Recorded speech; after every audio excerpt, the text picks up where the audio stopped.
చూస్ country delight, live better. ఇప్పుడే country delight app ని download చేసుకోండి.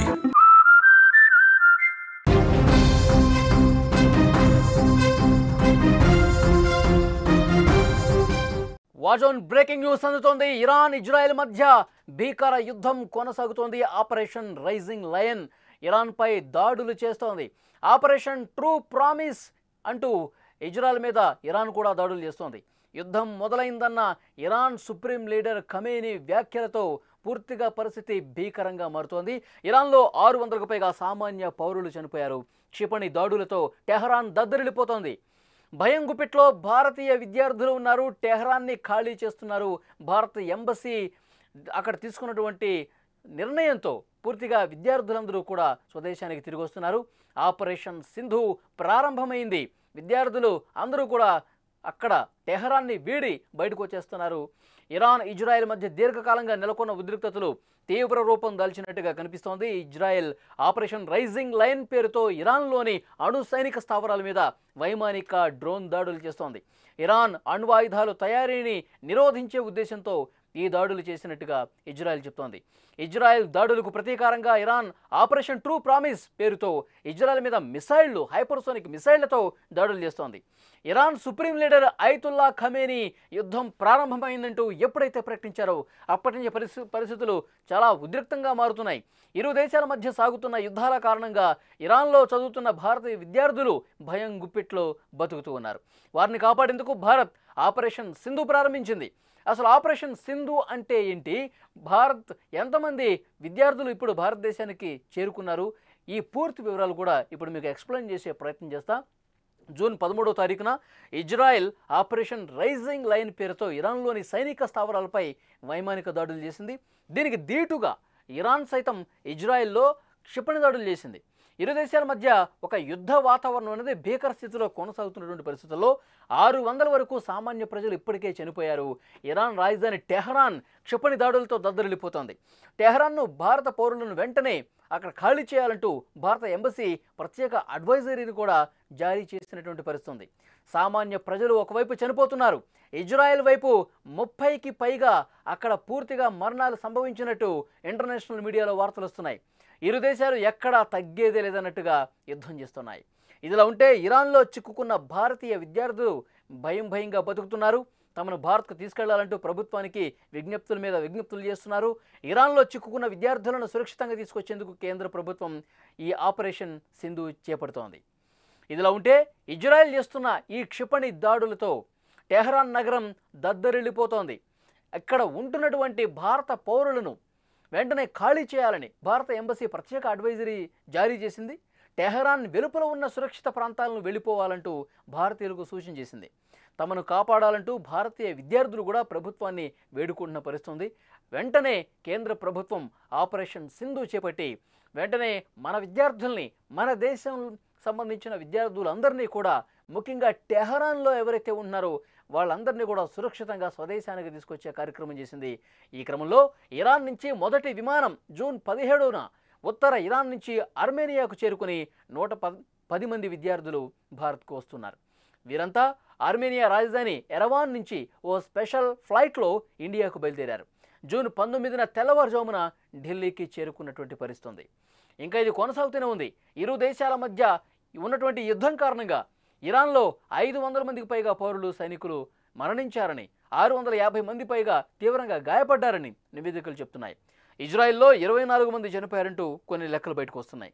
ఇరు దేశాలు చుట్టుపక్కల ప్రాంతాల్లో ఉంటున్న తెలంగాణ వాసులకు సాయం అందించేందుకు తెలంగాణ ప్రభుత్వం కీలక నిర్ణయం తీసుకుంది. ఢిల్లీలో తెలంగాణ భవన్లో ప్రత్యేక హెల్ప్ లైన్ ఏర్పాటు చేసింది. ఆ హెల్ప్ లైన్ని సంప్రదించండి. మీకు ఎలాంటి సమస్య ఉన్నా అక్కడి నుంచి వచ్చిన వాళ్ళు వెంటనే త్వరితగతిన వాళ్ళకి స్వగ్రామాలకు చేర్చే విధంగా మా ప్రయత్నం చేస్తామంటూ తెలంగాణ ప్రభుత్వం కూడా చెప్పినటువంటి పరిస్థితి.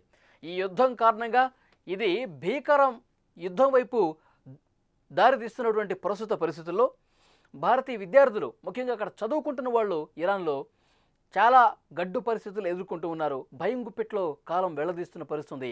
ఎప్పుడు ఏం బాంబు వచ్చి మీద పడుతుందో, ఎప్పుడు ఏ క్షిపణి వచ్చి దాడి చేస్తుందో, ఎప్పుడు ఏ యుద్ధ విమానాలు తాము ఉంటున్నటువంటి అకామిడేషన్ అపార్ట్మెంట్ల మీద, అక్కడ ఉన్నటువంటి బిల్డింగ్స్ మీద ఎగురుతాయన్న ఒక భయం వాళ్ళలో కనిపిస్తోంది. ప్లీజ్ ఇక్కడి నుంచి మమ్మల్ని తీసుకెళ్ళిపోండి అంటూ భారత ఎంబసీ అధికారులను కూడా రిక్వెస్ట్ చేస్తున్న పరిస్థితుంది. ఒక అడ్వైజరీని కూడా ఏర్పాటు చేసింది భారత్. వెంటనే అక్కడ ఉన్నటువంటి విద్యార్థులు అందరినీ కూడా ఆపరేషన్ సింధు పేరుతో తీసుకొచ్చేస్తున్నారు. ముందుగా అర్మేనియాకి తీసుకొస్తున్నారు.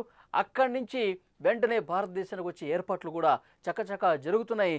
ఇప్పటికే వందలాదిగా విద్యార్థులు, ఇరాన్లో చదువుకుంటున్న విద్యార్థులు ఇప్పటికే ఇక్కడ భారతదేశానికి వస్తున్నారు. ఒక ఫ్లైట్ ఆల్రెడీ వచ్చింది. మరికొన్ని ఫ్లైట్స్ కూడా ఏర్పాటు చేస్తున్నారు. ప్రతి ఒక్కరూ కూడా ముఖ్యంగా ఇరాన్లో ఉంటున్నట్టు ఏదైతే టెహరాన్లో అక్కడ నివసిస్తూ చదువుకుంటున్నటువంటి విద్యార్థులు అందరూ కూడా ఎంబసీ అధికారులతో టచ్లోకి రండి, మీ డీటెయిల్స్ అందించండి, వెంటనే మీతో మాట్లాడి మిమ్మల్ని అక్కడి నుంచి తీసుకొచ్చే ప్రయత్నం చేస్తాం. ఇప్పటికే ఒక విమానం వేశాం, వాళ్ళు ఆర్మేనియా వచ్చారు, అక్కడి నుంచి నేరుగా భారత్కు వచ్చే ఏర్పాట్లు చాలా వేగంగా చేస్తూ ఉన్నాం. ఇంకా అలా ఎవరైనా ఉంటే వెంటనే మీ డీటెయిల్స్ అన్నీ కూడా భారత ఎంబసీ అధికారులతో పంచుకోండి. వీలైనంత త్వరగా అక్కడి నుంచి బయటకు రండి. మీరు టెహరాన్లో ఉంటే కనుక వెంటనే అక్కడి నుంచి బయటకు వచ్చేసేయండి. టెహరాన్ మీద మరిన్ని భీకర దాడులు జరిగే అవకాశం ఉందనే సమాచారం వస్తోంది. అక్కడ ఎవ్వరు కూడా ఒక్క భారతీయ విద్యార్థి కూడా ఉండదు, దయచేసి టెహరాన్ని వీడి వచ్చేయండి అంటూ పెద్ద ఎత్తున సమాచారం కూడా అక్కడ వ్యాప్తి చేశారు. ఆ సమాచారం ఆధారంగానే విద్యార్థులు స్థానికంగా ఎయిర్పోర్ట్స్కు వస్తూ ఉన్నారు. టెహరాన్ని వీడి బయట ప్రాంతాల్లో ఎయిర్పోర్ట్లకు చేరుకుంటూ ఉన్నారు. అక్కడ ప్రత్యేక విమానాలు భారత ఎంబసీ కూడా ఏర్పాటు చేస్తోంది. నేరుగా ఆర్మేనియాకి వెళ్ళి అక్కడి నుంచి భారతదేశానికి వస్తూ ఉన్నారు భారతీయ విద్యార్థులు. ఈ ఆపరేషన్ రైజింగ్ లైన్ చాలా దారుణమైనటువంటి పరిస్థితుల్లో కొనసాగుతోంది. ఎందుకంటే రెండు దేశాలు కూడా ఎవ్వరూ తగ్గట్లేదు. ఇటువైపు ఇరాన్, అటువైపు ఇజ్రాయెల్, రెండు దేశాలు కూడా వైమానిక దాడులు చేసుకుంటున్నాయి. బాలిస్టిక్ క్షిపణులతో దాడులు చేసుకున్నాయి. బాంబుల వర్షం కురుస్తోంది. పగలు లేదు, రాత్రి లేదు, ఇష్టం వచ్చినట్టుగా దాడులు విపరీతంగా పెరుగుతున్నటువంటి పరిస్థితి. ఖమేనీ లొంగిపోవాలి. ఖమేనీ అక్కడ అణ్వాయుధాల తయారీని నిలుపుదల చేయాలి. అణ్వాయుధాలు మేము తయారు చేయము అని చెప్పి ఒప్పందం చేసుకోవాలి. లేదంటే కనుక అప్పటి వరకు దాడులు విపరీతంగా కొనసాగుతూనే ఉంటాయి. అణ్వాయుధాలని పూర్తిగా మేము నిలువరిస్తాం, అణ్వాయుధ తయారీని అడ్డుకుంటాం. ఇక అణ్వాయుధాలు కలిగినటువంటి దేశంగా ఇరాన్ ఉండకూడదు. అలా ఉంటే మా దేశానికి పెద్ద ఎత్తున ప్రమాదం ఏర్పడే అవకాశం ఉంది. ఇరాన్ నుంచి ఆ ప్రమాదం పొంచి ఉంది కాబట్టి ఇంత సాహసోపేతమైనటువంటి నిర్ణయం తీసుకుని ఇరాన్ మీద భీకర దాడులు చేస్తున్నామని చెప్పి ఇజ్రాయెల్ కూడా ప్రకటిస్తున్నటువంటి సిచ్యువేషన్ ఉంది. కానీ ఖమేనీ ఎక్కడ తగ్గట్లా. అమెరికా కూడా వార్నింగ్ ఇస్తున్న పరిస్థితి. మీరు జోక్యం చేసుకోవద్దు, మీ మీద కూడా దాడులు చేస్తాయని చెప్తున్నారు. కానీ డొనాల్డ్ ట్రంప్ ఇక సీరియస్గా హెచ్చరిస్తున్నాడు ఖమేనీని, ఇరాన్ని. మీరు మొండిగా ఈ విధంగా పోతే మీకే తీవ్రమైన నష్టం జరుగుతుంది, యుద్ధాన్ని ఆపేది లేదు, యుద్ధం ఇప్పుడే మొదలైందంటూ ప్రగల్భాలు పలుకుతున్నారు, మీకే నష్టం జరుగుతుంది, గుడ్ లక్ మిత్రమా అంటూ ఖమేనీని ఉద్దేశించి ట్రంప్ కూడా మాట్లాడారు. అంటే ఈ యుద్ధం ఇప్పట్లో ఆగేలా లేదు. ఇది మూడో ప్రపంచ యుద్ధానికి దారితీసే అవకాశం చాలా స్పష్టంగా కనిపిస్తోంది. అమెరికా ఇజ్రాయెల్తో కలిసి ఇరాన్ మీద, టెహరాన్ మీద దాడులు చేసే పరిస్థితి ఉంది. ఎక్కడైతే యురేనియం శుద్ధి జరుగుతుందో, అణ్వస్త్రాల తయారీకి సంబంధించి ఏదైతే సెంట్రిఫ్యూజుల కేంద్రంగా కూడా, ఆ పరికరాల కేంద్రంగా కూడా దాడులు జరుగుతున్నటువంటి పరిస్థితి చూస్తున్నాం. సో పెద్ద ఎత్తున నష్టం జరుగుతోంది. ఇటు ఇజ్రాయెల్ కూడా తన వైమానిక దాడులు తీవ్రతరం చేసిన పరిస్థితి.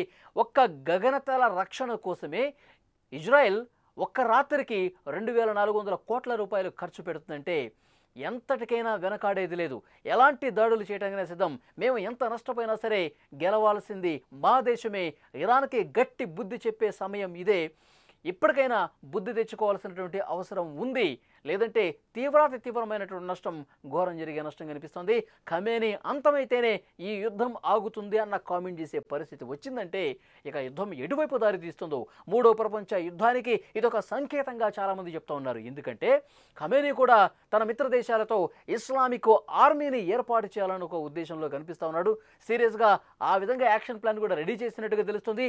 21 ఇస్లామిక్ దేశాలతో, మిత్ర దేశాలన్నింటితో, 21 కంట్రీస్తో ఒక ఆర్మీని ఫామ్ చేసి ఇటువైపు అమెరికా కావచ్చు, ఇజ్రాయెల్ కావచ్చు, వీళ్ళకి సపోర్ట్ చేసేవాళ్ళు కావచ్చు, వాళ్ళని ధీటుగా ఎదుర్కోవాలంటే మనం కలిసికట్టుగా ఉండాలి.